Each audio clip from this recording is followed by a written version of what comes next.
Hello friends, welcome back to the new tutorial of the TypeScript. So today we are going to discuss about the nullish coalescing in TypeScript. So those who haven't subscribed my channel yet, please do subscribe my channel, and if you like the video, please do like, share and comment on my video. So let's get started.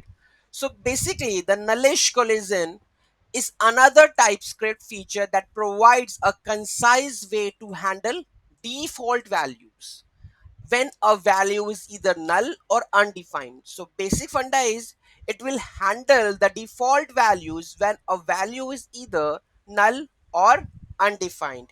It is used to choose a non-null undefined value from the list of values or provide the default value if all the values are null or undefined. Suppose if you are thinking that this variable sometimes give me that null value or undefined value, so you are going to set a default value so that it will return that value. Okay, like suppose if the email exists, then show that email, else the dummy email.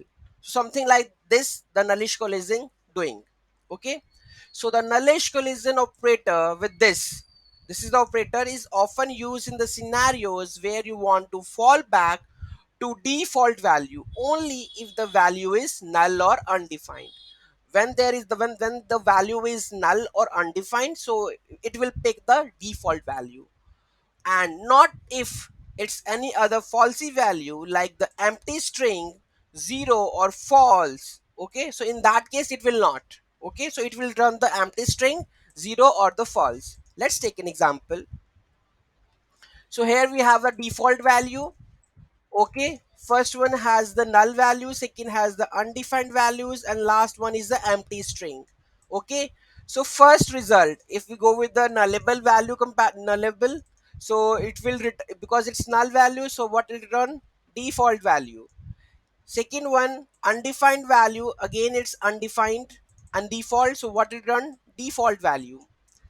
Last, empty string, so it's basically the empty string and the default value, so it will return empty string, because here you can see that if it is other falsy values like an empty string 0 or false, in that case it will return that values, not the default values. Okay, so in this example, the nullish coalescing operator checks whether the left hand side value is null or undefined. If it is, the right hand side value, default value, is used.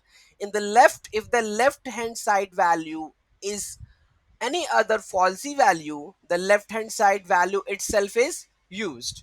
This distinction is important because in certain case you might want to treat an empty string or 0 differently from null or undefined. Okay, so nullish collision is particularly used for providing the fallback values when working with the optional values or when dealing with the data from the APIs or the user inputs that might be missing or incomplete. So in that case we can use that part. Okay, so any doubt, any query in that, do let me know in the comment section. Thank you so much for watching this video. Have a great day.